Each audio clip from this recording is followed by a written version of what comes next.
मेरा नाम डॉक्टर विशाल महाजन है। मैं पशु बीमारी खोज केंद्र ਦੇ ਵਿੱਚ ਪ੍ਰੋਫੈਸਰ ਦੀ ਤਰ੍ਹਾਂ ਕੰਮ ਕਰਦਾ ਹਾਂ। ਮੈਂ ਅੱਜ ਤੁਹਾਨੂੰ ਪਸ਼ੂਆਂ ਦੇ ਵਿੱਚ ਟੀਕਾਕਰਨ ਦੀ ਕੀ ਮਹੱਤਤਾ ਹੈ ਤੇ ਪਸ਼ੂਆਂ ਦੇ ਵਿੱਚ ਕਿਹੜੇ-ਕਿਹੜੇ ਟੀਕਾਕਰਨ ਕਰਨੇ ਚਾਹੀਦੇ ਹਨ ਉਹਨਾਂ ਦੇ ਬਾਰੇ ਜਾਣਕਾਰੀ ਦਵਾਂਗਾ। ਸਾਰਿਆਂ ਨਾਲੋਂ ਪਹਿਲੇ ਟੀਕਾਕਰਨ ਕੀ ਹੁੰਦਾ ਹੈ? ਟੀਕਾਕਰਨ ਤੋਂ ਭਾਵ ਹੈ ਪਸ਼ੂਆਂ ਦੇ ਵਿੱਚ ਬਿਮਾਰੀ ਦੇ ਖਿਲਾਫ ਲੜਨ ਦੀ ਸ਼ਕਤੀ ਪੈਦਾ ਕਰਨਾ। ਜਦੋਂ ਅਸੀਂ ਟੀਕਾਕਰਨ ਕਰਦੇ ਹਾਂ ਤੇ ਪਸ਼ੂ ਦੇ ਸਰੀਰ ਦੇ ਵਿੱਚ ਬਿਮਾਰੀ ਰੋਧਕ ਕਣ ਪੈਦਾ ਹੁੰਦੇ ਹਨ ਜਿਹੜੇ ਪਸ਼ੂ ਨੂੰ ਉਹਨਾਂ ਬਿਮਾਰੀਆਂ ਤੋਂ ਹੀ ਬਚਾਉਂਦੇ ਹਨ ਜਿਨ੍ਹਾਂ ਦੇ ਵਿਰੁੱਧ ਟੀਕਾਕਰਨ ਕੀਤਾ ਹੋਵੇ। ਜਿਵੇਂ ਕਿ ਆਮ ਕਹਾਵਤ ਹੈ, ਇਲਾਜ ਨਾਲੋਂ ਬਚਾਅ ਜ਼ਰੂਰੀ। ਸੋ ਇਸ ਗੱਲ ਵੱਲ ਧਿਆਨ ਦਿੰਦਿਆਂ ਹੋਇਆ ਸਾਰੇ ਪਸ਼ੂ ਪਾਲਕਾਂ ਨੂੰ ਚਾਹੀਦਾ ਹੈ ਕਿ ਉਹ ਆਪਣੇ ਪਸ਼ੂ ਧਨ ਦਾ ਟੀਕਾਕਰਨ ਕਰਵਾਉਣ। ਹੁਣ ਇਸ ਤੋਂ ਬਾਅਦ ਕਿ ਕਿਹੜੀ ਬਿਮਾਰੀਆਂ ਦੇ ਵਿਰੁੱਧ ਟੀਕਾਕਰਨ ਕਰਨਾ ਚਾਹੀਦਾ ਹੈ। ਸਾਰਿਆਂ ਨਾਲੋਂ ਪਹਿਲੇ ਜਿਹੜੀ ਹੈਗੀ ਹੈ ਮੂੰਹ ਖੁਰ ਦੀ ਬਿਮਾਰੀ, ਬਰੂਸੀਲੋਸਿਸ ਦੀ ਬਿਮਾਰੀ ਤੇ ਗਲ ਘੋਟੂ ਦੀ ਬਿਮਾਰੀ ਦੇ ਵਿਰੁੱਧ ਜਿਹੜਾ ਟੀਕਾਕਰਨ ਜਿਹੜਾ ਲਾਜ਼ਮੀ ਤੌਰ ਤੇ ਕਰਨਾ ਚਾਹੀਦਾ ਹੈ। ਮੂੰਹ ਖੁਰ ਦੀ ਬਿਮਾਰੀ ਕੀ ਹੁੰਦਾ ਹੈ? ਸਾਰਿਆਂ ਨਾਲੋਂ ਪਹਿਲੇ ਜਿਹੜੀ ਮੂੰਹ ਖੁਰ ਦੀ ਬਿਮਾਰੀ ਹੈ ਇਸ ਦੇ ਵਿੱਚ ਮੂੰਹ ਤੇ ਖੁਰ ਤੇ ਥਣਾਂ ਤੇ ਛਾਲੇ ਪੈ ਜਾਂਦੇ ਹਨ ਤੇ ਦੁੱਧ ਦੀ ਪੈਦਾਵਾਰ ਜਿਹੜੀ ਹੈ ਘਟ ਜਾਂਦੀ ਹੈ ਤੇ ਪਸ਼ੂ ਦੀ ਕਈ ਵਾਰੀ ਮੌਤ ਵੀ ਹੋ ਜਾਂਦੀ ਹੈ। ਪਰ ਛੋਟੇ ਪਸ਼ੂਆਂ ਦੀ ਜਿਹੜੀ ਮੌਤ ਹੁੰਦੀ ਹੈ ਇਸ ਦੇ ਵਿੱਚ ਜਿਹੜਾ ਟੀਕਾਕਰਨ ਹੈ ਸਾਰਿਆਂ ਨਾਲੋਂ ਪਹਿਲੇ 4 ਮਹੀਨੇ ਦੀ ਉਮਰ ਤੇ ਫਿਰ ਹਰ 6 ਮਹੀਨੇ ਬਾਅਦ ਜਿਹੜਾ ਟੀਕਾਕਰਨ ਜਿਹੜਾ ਰਿਪੀਟ ਕਰਨਾ ਚਾਹੀਦਾ ਹੈ। ਇਸ ਦਾ ਟੀਕਾਕਰਨ ਜਿਹੜਾ ਲਿਕੁਇਡ ਫਾਰਮ ਦੇ ਵਿੱਚ ਆਉਂਦਾ ਹੈ, ਪਾਣੀ ਵਰਗਾ ਹੁੰਦਾ ਹੈ ਤੇ ਇਸ ਨੂੰ ਕਦੀ ਵੀ ਜਮਾਣਾ ਨਹੀਂ ਚਾਹੀਦਾ ਤੇ ਇਹ ਟੀਕਾ ਦੁੱਧ ਦੇਣ ਵਾਲੇ ਪਸ਼ੂ, ਗੱਭਣ ਪਸ਼ੂ ਸਾਰੇ ਪਸ਼ੂਆਂ ਨੂੰ ਦਿੱਤਾ ਜਾ ਸਕਦਾ ਹੈ। ਇਸ ਤੋਂ ਇਲਾਵਾ ਜਿਹੜੇ ਹੈਗਾ ਦੂਜੀ ਬਿਮਾਰੀ ਜਿਹੜੀ ਹੈ ਜਿਸ ਦੇ ਵਿਰੁੱਧ ਜਿਹੜਾ ਟੀਕਾਕਰਨ ਹੈ ਲਾਜ਼ਮੀ ਤੌਰ ਤੇ ਕਰਨਾ ਚਾਹੀਦਾ ਹੈ ਉਹ ਹੈ ਗਲ ਘੋਟੂ ਦੀ ਬਿਮਾਰੀ। ਗਲ ਘੋਟੂ ਦੀ ਬਿਮਾਰੀ ਦੇ ਵਿੱਚ ਕੀ ਹੁੰਦਾ ਹੈ? ਇਸ ਦੇ ਵਿੱਚ ਜਿਹੜਾ ਪਸ਼ੂ ਦੇ ਗਲ ਦੀ ਸੋਜਿਸ਼ ਹੋ ਜਾਂਦੀ ਹੈ ਤੇ ਪਸ਼ੂ ਦੇ ਮੂੰਹ ਦੇ ਵਿੱਚੋਂ ਝੱਗ ਨਿਕਲਦੀ ਹੈ, ਪਸ਼ੂ ਔਖੇ ਸਾਹ ਲੈਂਦਾ ਹੈ ਤੇ ਪਸ਼ੂ ਦੀ ਮੌਤ ਹੋ ਜਾਂਦੀ ਹੈ। ਇਸ ਬਿਮਾਰੀ ਦਾ ਜਿਹੜਾ ਟੀਕਾਕਰਨ ਹੈ 6 ਮਹੀਨੇ ਦੀ ਉਮਰ ਤੇ ਕੀਤਾ ਜਾਂਦਾ ਹੈ ਤੇ ਫਿਰ ਹਰ 6 ਮਹੀਨੇ ਬਾਅਦ ਦੁਬਾਰਾ ਟੀਕਾਕਰਨ ਕਰਨਾ ਚਾਹੀਦਾ ਹੈ। ਜਿਵੇਂ ਕਿ ਮੈਂ ਦੱਸਿਆ ਕਿ ਮੂੰਹ ਖੁਰ ਦੀ ਬਿਮਾਰੀ ਦਾ ਜਿਹੜਾ ਟੀਕਾ ਹੈ ਉਹ ਵੀ ਲਿਕੁਇਡ ਫਾਰਮ 'ਚ ਆਉਂਦਾ ਹੈ। ਇਹ ਵੀ ਟੀਕਾ ਜਿਹੜਾ ਪਾਣੀ ਵਰਗਾ ਹੀ ਹੁੰਦਾ ਹੈ ਤੇ ਇਸ ਨੂੰ ਵੀ ਜਮਾਣਾ ਨਹੀਂ ਚਾਹੀਦਾ ਤੇ ਇਹ ਵੀ ਗੱਭਣ ਪਸ਼ੂ ਨੂੰ, ਦੁੱਧ ਦੇਣ ਵਾਲੇ ਪਸ਼ੂ ਨੂੰ, ਸਾਰੇ ਪਸ਼ੂਆਂ ਨੂੰ ਦਿੱਤਾ ਜਾ ਸਕਦਾ ਹੈ। ਇਸ ਤੋਂ ਬਾਅਦ ਜਿਹੜਾ ਤੀਜਾ ਟੀਕਾ ਜਿਹੜਾ ਬਹੁਤ ਹੀ ਜ਼ਰੂਰੀ ਹੈ ਉਹ ਹੈ ਬਰੂਸੀਲੋਸਿਸ ਦੀ ਬਿਮਾਰੀ ਦਾ ਟੀਕਾ। ਇਹਦਾ ਟੀਕਾ ਜਿਹੜਾ ਹੈਗਾ 4 ਤੋਂ 8 ਮਹੀਨੇ ਦੇ ਜਿਹੜੇ ਮਾਦਾ ਪਸ਼ੂ ਹੈ ਉਹਨਾਂ ਨੂੰ ਦਿੱਤਾ ਜਾਂਦਾ ਹੈ ਤੇ ਨਰ ਪਸ਼ੂ ਨੂੰ ਇਸ ਦਾ ਟੀਕਾਕਰਨ ਨਹੀਂ ਕੀਤਾ ਜਾਂਦਾ। ਇਹ ਬਰਸੈਲਾ ਬੋਟਸ ਸਟ੍ਰੇਨ 19 ਵੈਕਸੀਨ ਜਿਹੜੀ ਹੈਗੀ ਹੈ ਉਹ ਵੈਕਸੀਨ ਯੂਜ਼ ਕੀਤੀ ਜਾਂਦੀ ਹੈ ਤੇ 4 ਤੋਂ 8 ਮਹੀਨੇ ਦੇ ਜਿਹੜੇ ਕੱਟੀਆਂ ਨੇ ਜਾਂ ਬੱਚੀਆਂ ਨੇ ਉਹਨਾਂ ਨੂੰ ਹੀ ਇਹ ਟੀਕਾ ਦਿੱਤਾ ਜਾਂਦਾ ਹੈ ਤੇ ਇਹ ਟੀਕਾ ਇੱਕ ਵਾਰੀ ਹੀ ਲਗਾਇਆ ਜਾਂਦਾ ਹੈ।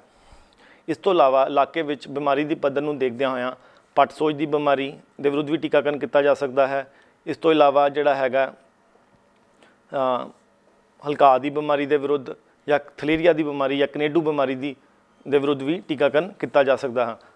ਇਸ ਤੋਂ ਬਾਅਦ ਜਿਹੜਾ ਕਿ ਟੀਕਾਕਰਨ ਕਰਨ ਵਾਲੇ ਕੁਝ ਜਿਹੜੀਆਂ ਗੱਲਾਂ ਧਿਆਨ ਦੇਣ ਯੋਗੀਆਂ ਹਨ ਉਸ ਵੱਲ ਬਹੁਤ ਧਿਆਨ ਦੇਣਾ ਚਾਹੀਦਾ ਹੈ। ਜਿਵੇਂ ਕਿ ਸਾਰੇ ਪਸ਼ੂਆਂ ਦਾ ਇੱਕੋ ਵਾਰੀ ਹੀ ਟੀਕਾਕਰਨ ਕਰਨਾ ਚਾਹੀਦਾ, ਚਾਹੇ ਉਹ ਵੱਡਾ ਪਸ਼ੂ ਹੈ ਚਾਹੇ ਉਹ ਛੋਟਾ ਪਸ਼ੂ ਹੈ, ਸਾਰੇ ਪਸ਼ੂਆਂ ਦਾ ਇੱਕੋ ਵਾਰੀ ਹੀ ਟੀਕਾਕਰਨ ਕਰਨਾ ਚਾਹੀਦਾ ਹੈ। ਇਸ ਤੋਂ ਇਲਾਵਾ ਜਿਹੜੀ ਦੂਜੀ ਸਾਵਧਾਨੀ ਹੈ ਅੱਡ ਪਸ਼ੂ ਲਈ ਜਿਹੜੀ ਆ ਅੱਡ ਸੂਈ ਦੀ ਵਰਤੋਂ ਕਰਨੀ ਚਾਹੀਦੀ ਹੈ। ਇੱਕ ਹੀ ਸੂਈ ਦੇ ਨਾਲ ਜਿਹੜਾ ਸਾਰੇ ਪਸ਼ੂਆਂ ਦਾ ਟੀਕਾਕਰਨ ਨਹੀਂ ਕਰਨਾ ਚਾਹੀਦਾ। ਠੰਡੀ ਲੜੀ ਬਰਕਰਾਰ ਰੱਖਣੀ ਚਾਹੀਦੀ ਹੈ। ਮਤਲਬ ਜਿਹੜਾ ਵੈਕਸੀਨ ਨੂੰ ਜਦੋਂ ਆਪਾਂ ਲੈ ਕੇ ਆਉਂਦੇ ਹਾਂ ਉਹਨੂੰ ਥਰਮਸ ਦੇ ਵਿੱਚ ਬਰਫ਼ ਦੇ ਵਿੱਚ ਰੱਖ ਕੇ ਤੇ ਜਦੋਂ ਤੱਕ ਲਾਣੀ ਆ ਉਹਨੂੰ ਬਰਫ਼ ਦੇ ਵਿੱਚ ਹੀ ਰੱਖਣਾ ਚਾਹੀਦਾ ਹੈ। ਇਸ ਤੋਂ ਇਲਾਵਾ ਜਿਹੜੀ ਆ ਉਹਦੀ ਐਕਸਪਾਇਰੀ ਡੇਟ ਜਿਹੜੀ ਹੈ ਜ਼ਰੂਰ ਦੇਖਣੀ ਚਾਹੀਦੀ ਹੈ, ਮਿਆਦ ਦੀ ਤਰੀਕ ਦੇਖਣੀ ਚਾਹੀਦੀ ਹੈ ਤੇ ਟੀਕਾਕਰਨ ਕਾਰਡ ਤਿਆਰ ਕਰਨਾ ਚਾਹੀਦਾ ਹੈ। ਟੀਕਾਕਰਨ ਕਾਰਡ ਕਰਨ ਤੋਂ ਭਾਵ ਮੇਰਾ ਇਹ ਹੈ ਕਿ ਜਦੋਂ ਮੈਂ ਦੱਸਿਆ ਕਿ ਪਹਿਲਾ ਟੀਕਾ ਜਿਹੜਾ ਹੈਗਾ ਮੂੰਹ ਖੁਰ ਦਾ ਟੀਕਾ 4 ਮਹੀਨੇ ਤੇ ਫਿਰ ਹਰ 6 ਮਹੀਨੇ ਬਾਅਦ ਲਾਣਾ, ਗਲ ਘੋਟੂ ਦਾ ਟੀਕਾ ਜਿਹੜਾ 6 ਮਹੀਨੇ ਤੇ ਫਿਰ ਹਰ 6 ਮਹੀਨੇ ਬਾਅਦ ਲਾਣਾ, ਫਿਰ ਇਹ ਯਾਦ ਹੀ ਨਹੀਂ ਰਹਿੰਦਾ ਕਿ ਕਿਹੜਾ ਟੀਕਾ ਲਾਇਆ ਸੀ ਕਿਹੜਾ ਨਹੀਂ ਲਾਇਆ ਸੀ। ਇਸ ਲਈ ਟੀਕਾ ਪਸ਼ੂ ਦਾ ਜਿਹੜਾ ਟੀਕਾਕਰਨ ਕਾਰਡ ਜਿਹੜਾ ਤਿਆਰ ਕਰਨਾ ਜ਼ਰੂਰੀ ਹੈ। ਇਸ ਤੋਂ ਇਲਾਵਾ ਜਿਹੜੀਆਂ ਕੁਝ ਸਾਵਧਾਨੀਆਂ ਹਨ ਕਿ ਜਿਵੇਂ ਬਿਮਾਰ ਪਸ਼ੂ ਦਾ ਕਦੀ ਵੀ ਟੀਕਾਕਰਨ ਨਹੀਂ ਕਰਨਾ ਚਾਹੀਦਾ।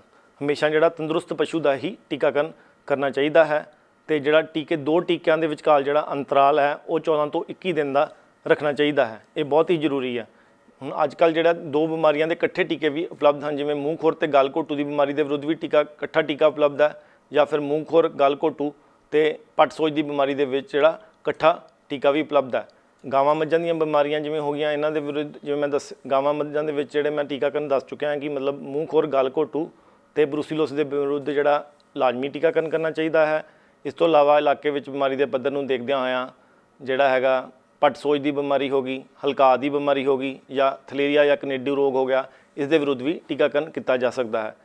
ਇਹ ਸਨ ਜਿਹੜੀਆਂ ਗਾਵਾਂ ਮੱਝਾਂ ਦੀਆਂ ਬਿਮਾਰੀਆਂ ਦੇ ਵਿਰੁੱਧ ਟੀਕਾਕਰਨ। ਹੁਣ ਮੈਂ ਜਿਹੜਾ ਕੁਝ ਸੂਰ ਪਾਲਕਾਂ ਲਈ ਜਿਹੜਾ ਸੂਰਾਂ ਦੇ ਵਿਰੁੱਧ ਜਿਹੜਾ ਟੀਕਾਕਰਨ ਜਿਹੜਾ ਕਰਨਾ ਮੈਂ ਸੂਰਾਂ ਨੂੰ ਬਿਮਾਰੀਆਂ ਤੋਂ ਬਚਾਉਣ ਲਈ ਜਿਹੜਾ ਟੀਕਾਕਰਨ ਕਰਨਾ ਹੈ ਉਹਦੇ ਬਾਰੇ ਵੀ ਕੁਝ ਜਾਣਕਾਰੀ ਦੇਣਾ ਚਾਹੁੰਦਾ ਹਾਂ। ਸੂਰਾਂ ਦੇ ਵਿੱਚ ਜਿਹੜਾ ਹੈਗਾ ਮੇਨਲੀ ਤਿੰਨ ਹੀ ਜਿਹੜੇ ਇੰਪੋਰਟੈਂਟ ਟੀਕੇ ਲੱਗਦੇ ਹਨ। ਸਾਰਿਆਂ ਨਾਲ ਪਹਿਲਾਂ ਜਿਹੜਾ ਸਵਾਈਨ ਫੀਵਰ ਦਾ ਟੀਕਾ, ਇਹ 3 ਮਹੀਨੇ ਦੀ ਉਮਰ ਤੇ ਲਗਾਇਆ ਜਾਂਦਾ ਹੈ ਤੇ ਫਿਰ ਇਹਨੂੰ ਹਰ 6 ਮਹੀਨੇ ਬਾਅਦ ਲਾਣਾ ਹੁੰਦਾ ਹੈ। ਇਹ ਟੀਕਾਕਰਨ ਜਿਹੜਾ ਹੈਗਾ ਇਹ ਲਾਈਵ ਟੀਕਾ ਹੁੰਦਾ ਹੈ, ਇਸ ਕਰਕੇ ਜਦੋਂ ਸੂਰ ਜਿਹੜਾ ਹੈਗਾ 50 ਦਿਨ ਤੋਂ ਵੱਧ ਗੱਭਣ ਜਿਹੜੀ ਸੂਰੀ ਹੁੰਦੀ ਹੈ ਉਹਨੂੰ ਇਸ ਦਾ ਟੀਕਾਕਰਨ ਨਹੀਂ ਕਰਨਾ ਚਾਹੀਦਾ, ਤੇ ਜਿਹੜਾ ਨਵੀਂ ਜਿਹੜੀ ਸੂਈ ਸੂਰੀ ਹੁੰਦੀ ਹੈ ਉਸ ਨੂੰ ਵੀ ਇਸ ਦਾ ਟੀਕਾਕਰਨ ਨਹੀਂ ਕਰਨਾ ਚਾਹੀਦਾ। ਜਦ ਤੱਕ ਜਿਹੜੀ ਹੈ ਸੂਰੀ ਜਿਹੜੀ ਹੈਗੀ ਹੈ, ਜਦ ਤੱਕ ਬੱਚੇ ਨਹੀਂ ਛੁਡਾਏ ਜਾਂਦੇ ਸੂਰੀ ਤੋਂ, ਉਸ ਤੋਂ ਪਹਿਲਾਂ ਜਿਹੜਾ ਸੂਰੀ ਨੂੰ ਟੀਕਾਕਰਨ ਨਹੀਂ ਕਰਨਾ ਚਾਹੀਦਾ। ਬੱਚੇ ਛੁਡਾਉਣ ਤੋਂ ਬਾਅਦ ਹੀ ਜਿਹੜਾ ਸੂਰੀ ਨੂੰ ਟੀਕਾਕਰਨ ਕਰਨਾ ਚਾਹੀਦਾ ਹੈ। ਜਿਹੜਾ ਤੇ ਗੱਭਣ ਸੂਰੀ ਜਦੋਂ ਐਡਵਾਂਸ ਸਟੇਜ ਦੇ ਵਿੱਚ ਆ ਉਦੋਂ ਵੀ ਇਹਦਾ ਜਿਹੜਾ ਟੀਕਾਕਰਨ ਨਹੀਂ ਕਰਨਾ ਚਾਹੀਦਾ। ਇਹ ਸਵਾਈਨ ਫੀਵਰ ਦੀ ਬਿਮਾਰੀ ਜਿਹੜੀ ਬਹੁਤ ਹੀ ਖਤਰਨਾਕ ਬਿਮਾਰੀ ਹੈ, ਇਸ ਦਾ ਟੀਕਾਕਰਨ ਜ਼ਰੂਰ ਕਰਵਾਉਣਾ ਚਾਹੀਦਾ ਹੈ। ਇਸ ਤੋਂ ਇਲਾਵਾ ਜਿਵੇਂ ਗਾਵਾਂ ਮੱਝਾਂ ਦੇ ਵਿੱਚ ਅਸੀਂ ਮੂੰਹ ਖੁਰ ਦਾ ਟੀਕਾਕਰਨ ਕਰਦੇ ਹਾਂ, ਇਸ ਤਰ੍ਹਾਂ ਸੂਰਾਂ ਦੇ ਵਿੱਚ ਵੀ ਮੂੰਹ ਖੁਰ ਦੀ ਬਿਮਾਰੀ ਹੁੰਦੀ ਹੈ ਤੇ ਉਸ ਦੇ ਵਿਰੁੱਧ ਵੀ ਜਿਹੜਾ ਟੀਕਾਕਰਨ ਕਰਾਉਣਾ ਚਾਹੀਦਾ ਹੈ। ਇਸ ਦਾ ਟੀਕਾਕਰਨ 4 ਮਹੀਨੇ ਦੀ ਉਮਰ ਤੇ ਜਿਵੇਂ ਅਸੀਂ ਗਾਵਾਂ ਮੱਝਾਂ 'ਚ ਕਰਦੇ ਹਾਂ ਉਵੇਂ ਹੀ ਸੂਰਾਂ ਦੇ ਵਿੱਚ ਵੀ ਇਸ ਦਾ ਟੀਕਾਕਰਨ ਕਰਵਾਉਣਾ ਚਾਹੀਦਾ ਹੈ ਤੇ ਇਸ ਤੋਂ ਬਾਅਦ ਜਿਹੜਾ ਹਰ 6 ਮਹੀਨੇ ਬਾਅਦ ਜਿਹੜਾ ਟੀਕਾਕਰਨ ਜਿਹੜਾ ਦੁਬਾਰਾ ਕਰਾਉਣਾ ਚਾਹੀਦਾ ਹੈ। ਇਸ ਤੋਂ ਇਲਾਵਾ ਜਿਹੜੀ ਇੱਕ ਹੋਰ ਬਿਮਾਰੀ ਹੈ ਗਲਘੋਟੂ ਦੀ ਬਿਮਾਰੀ, ਜਿਹੜਾ ਕਿ ਅਸੀਂ ਗਾਵਾਂ ਮੱਝਾਂ 'ਚ ਵੀ ਟੀਕਾਕਰਨ ਕਰਦੇ ਹਾਂ, ਉਹ ਵੀ ਜਿਹੜਾ ਸੂਰਾਂ ਦੇ ਵਿੱਚ ਜਿਹੜਾ ਟੀਕਾਕਰਨ ਜਿਹੜਾ ਕਰਾਉਣਾ ਚਾਹੀਦਾ ਹੈ, ਉਹ ਵੀ 6 ਮਹੀਨੇ ਦੀ ਉਮਰ ਤੇ ਫਿਰ ਹਰ 6 ਮਹੀਨੇ ਬਾਅਦ ਉਸ ਦਾ ਟੀਕਾਕਰਨ ਕਰਵਾਉਣਾ ਚਾਹੀਦਾ ਹੈ। ਟੀਕਾਕਰਨ ਕਰਨ ਵੇਲੇ ਇਸ ਗੱਲ ਦਾ ਧਿਆਨ ਬਹੁਤ ਜ਼ਰੂਰੀ ਹੈ ਕਿ ਜਦੋਂ ਅਸੀਂ ਟੀਕਾਕਰਨ ਕਰਦੇ ਹਾਂ ਤੇ ਕਈ ਦਵਾਈ ਜਿਹੜੀ ਹੈ ਟੀਕਾਕਰਨ ਵੇਲੇ ਬਚ ਜਾਂਦੀ ਹੈ, ਤਾਂ ਉਹ ਬਚੀ ਹੋਈ ਦਵਾਈ ਨੂੰ ਅਸੀਂ ਦੁਬਾਰਾ ਫ੍ਰਿਜ ਦੇ ਵਿੱਚ ਨਹੀਂ ਸਟੋਰ ਕਰਨਾ। ਉਸ ਦਵਾਈ ਨੂੰ ਜਿਹੜਾ ਹੈਗਾ ਜ਼ਮੀਨ ਦੇ ਵਿੱਚ ਦਬਾ ਦੇਣਾ ਚਾਹੀਦਾ ਹੈ, ਕਿਉਂਕਿ ਦੁਬਾਰਾ ਜਦੋਂ ਇੱਕ ਵਾਰੀ ਅਸੀਂ ਸ਼ੀਸ਼ੀ ਖੋਲ੍ਹ ਦਿੰਦੇ ਹਾਂ ਤਾਂ ਉਹ ਜਿਹੜੀ ਹੈ ਯੂਜ਼ਲੈਸ ਹੋ ਜਾਂਦੀ ਹੈ, ਉਸ ਦੀ ਵਰਤੋਂ ਜਿਹੜੀ ਆ ਦੁਬਾਰਾ ਨਹੀਂ ਕਰਨੀ ਚਾਹੀਦੀ।